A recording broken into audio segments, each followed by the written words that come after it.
बोल जयकारा बोल मेरे श्री गुरु महाराज की जय। श्री अमर ज्योति दर्शन ग्रंथ विशिष्ट आश्रम सुखधाम इंदौर कंटिन्यूड। उधर श्री मंदिर का निर्माण कार्य भी बड़ी तीव्र गति से हो रहा था। माँ प्रभु जी ने सन 1990 में कई बार सुखधाम में कृपा फरमाई। सेवकों के हृदय में सेवा की नित नई उमंग और उत्साह बढ़ते। सेवक भी गर्मी वर्षा व शीत की परवाह किए बिना श्री आज्ञा को शिरोधार्य कर प्रसन्न मन से सेवा में निमग्न रहते। महापुरुषों के अथक प्रयास और सेवकों की सेवा के उल्लास से वह शुभ दिन भी आ गया जिस दिन श्री मंदिर जी का निर्माण कार्य पूर्ण हो गया।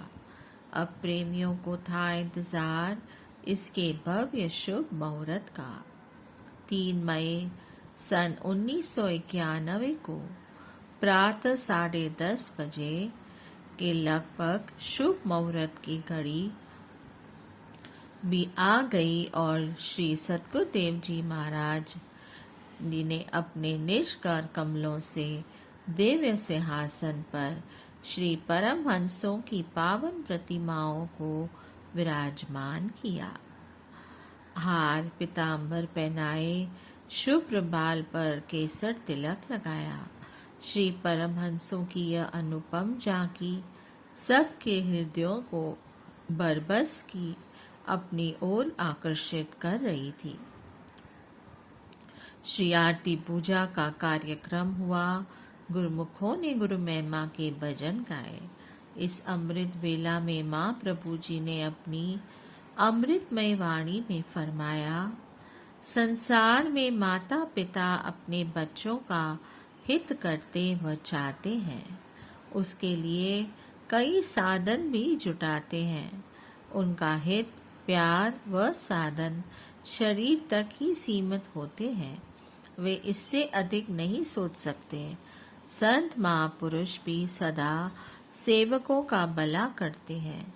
उनके लिए लोक परलोक के साधन बना लेते हैं ताकि जीव आगे असली पूंजी एकत्र करके ले जाए। महापुरुष जीवों के हित के लिए ही व उन्हें सच्चा सुख प्रदान करने के लिए रचना रचाते रहते हैं। स्थान स्थान पर सत्संग आश्रम बनाए, सेवा का सिलसिला चलाया ताकि वहाँ रहने वाले गुरुमुखों को दायमी सुख मिल सके।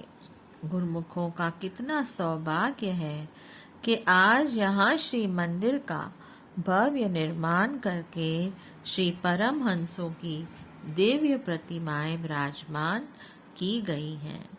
सब गुरुमुख इनका ध्यान करके इन्हें अपने मन मंदिर में बसाकर सच्चे सुख और शांति को प्राप्त कर सकते हैं।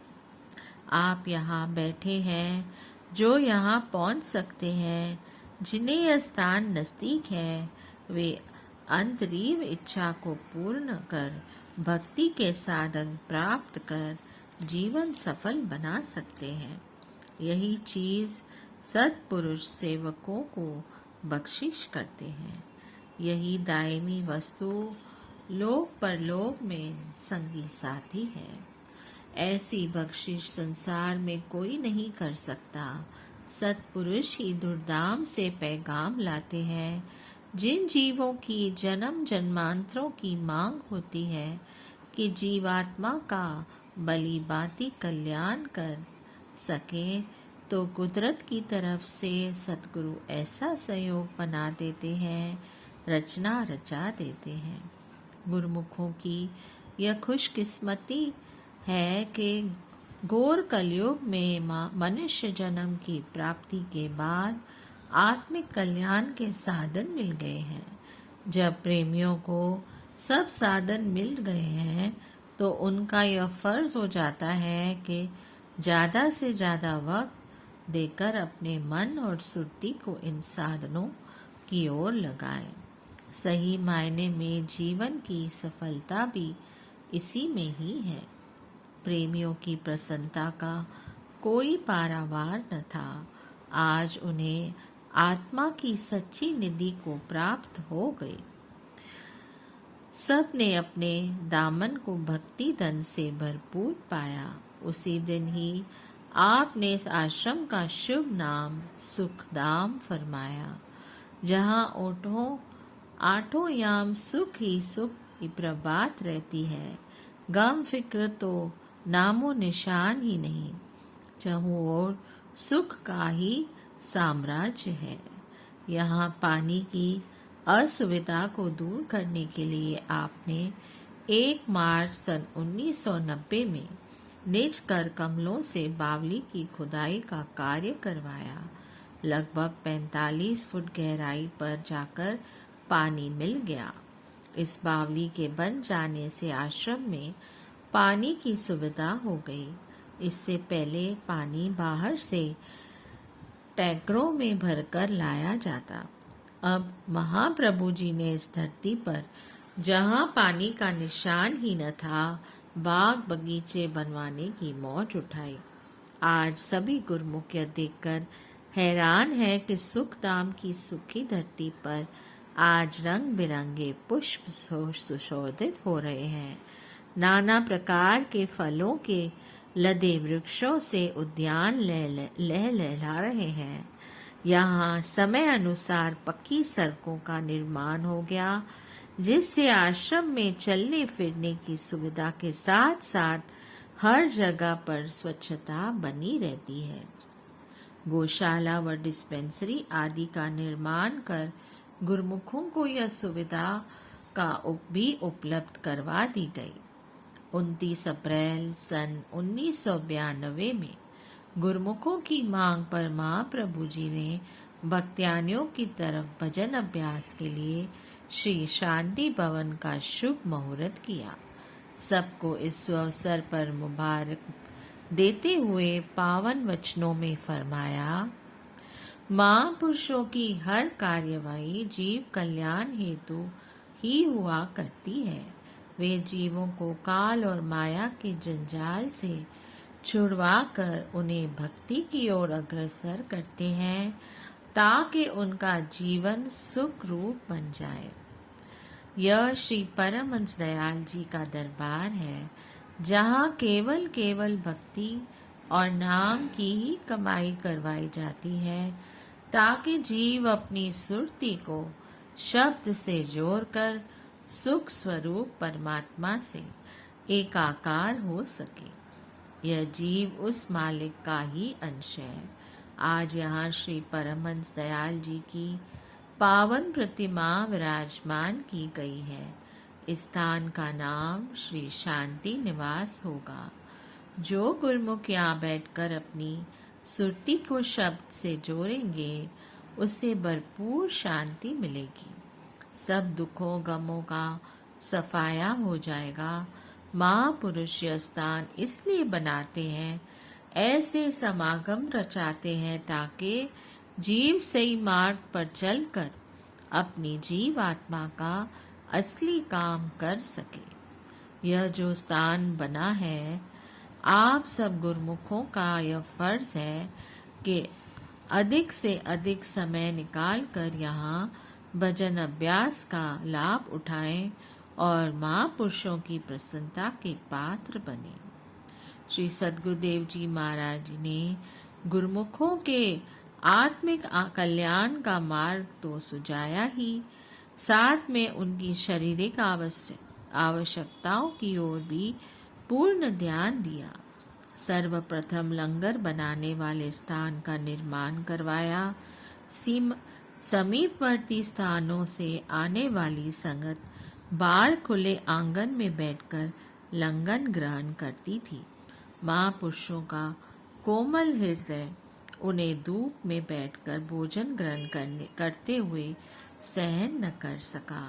शीघ्र ही एक बड़े हॉल का निर्माण किया गया, जिसमें संगत सरलता से बैठकर भोजन ग्रहण कर सके।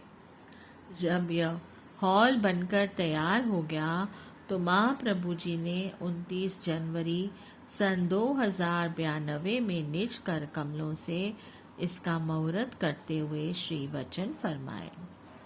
इस वक्त गुरुमुखों के मन में कितनी खुशी और आनंद भरा है। यह गुरुमुखों की अपनी कमाई का फल है। जिस प्रकार इंसान धन कमाकर अपना मकान बनाकर मुहूर्त करके अपनी कमाई सफल करता है, ऐसे ही यह गुरुमुखों की सच्ची निष्काम सेवा का फल है। गुरुमुख निष्काम सेवा करते हैं, सतगुरु की आज्ञा मौज में चलते हैं, इसीलिए उन्हें सच्ची राहत और सच्चा आनंद मिलता है, जिसके पीछे कोई गम नहीं रह जाता। वे खुशी खुशी अपना समय सेवा में बिताते हैं। सतगुरु की सेवा चाकरी, सुखी हूँ सुख सार, ऐथे मिलन वड्याइयाँ, दरगाह मोख द्वार। सतगुरु की सेवा ही सब सुखों का मूल है। गुरुमुख सेवा करके दरगाह में भी मान इज्जत पाते हैं, क्योंकि वे सदा सरमाया इकट्ठा करके ले जाते हैं। लेकिन इस चीज का खास ध्यान रहे कि सेवा करके कभी अहंकार न आए। यह ख्याल न आए कि मैं दिन रात सेवा कर रहा हूँ, फिर क्या किया कराया सब खत्म हो जाएगा। गुरुमुख का कर्तव्य है कि सदा आज्ञा व मौज में चलता रहे। इसी में ही खुशी है और सेवक का कल्याण है। सभी गुरुमुखों को लंगर के मुहूर्त की लाख लाख बधाई हो। तत्पश्चात सभी गुरुमुखों ने वहां लंगर में बैठकर भोजन ग्रहण किया। सबके चेहरों पर एक अनूठी खुशी छाई थी। सब महापुरुषों के उपकारों का वर्णन करते हुए एक दूसरे को बधाई देने लगे। रात्रि समय श्री दर्शन खुले और महाप्रभु जी ने अपनी अमृत वाणी में फरमाया, संसार में ऐसा कोई मनुष्य नहीं होगा जो दुखी जीवन व्यतीत करना चाहे। हर इंसान खुशी का तलबगार है, पर खुशी किसमें है यह समझ सबको नहीं होती। आप जैसे गुरुमुख जिन्हें सत्पुरुषों की संगति मिल गई है, वे ही सही मायनों में सुखपूर्वक जिंदगी व्यतीत करते हैं। यह महापुरुषों का तजुर्बा है कि जो अपने जीवन को सतगुरु के हवाले कर देता है, वह भक्ति का अनमोल धन पा लेता है। सत्संगत में आ जाने से इंसान खुशियों से सरशार हो रहता है। उसके कई जन्मों के अशुभ कर्म समाप्त हो जाते हैं। कहा भी है, एक गरी आदि करी, आदि हूँ मैं से आद, कबीर संगत साध की, कटे कोट अपराध। महापुरुषों की पल भर की संगति जीव की काया पलट देती है।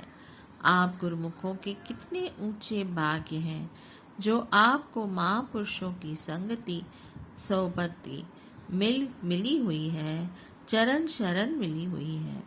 आप सबका यही फर्ज हो जाता है कि भक्ति के पांचों नियमों की पालना करते हुए अपना यह लोक भी संवारें और परलोक भी सुहेला बना लें।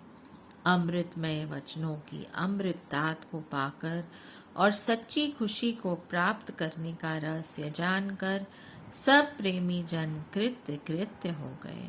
इसी प्रकार इस आश्रम का निर्माण करा के श्री सद्गुरुदेव महाराज जी ने केवल श्री प्रयाग धाम आने जाने वाले गुरुमुखों को मार्ग में ठहरने की सुविधा प्रदान की न की, लेकिन अपितु इंदौर, उज्जैन, देवास, खंडवा, बुरहानपुर, रतलाम, मंदसौर व आसपास के क्षेत्र में रहने वाली समस्त संगत जब जब श्री प्रभु जी कृपा फरमाते, पावन श्री दर्शनों और प्रवचनों की अनूठी दात को पाकर अपने भाग्य मनाती और मनाती रहेगी।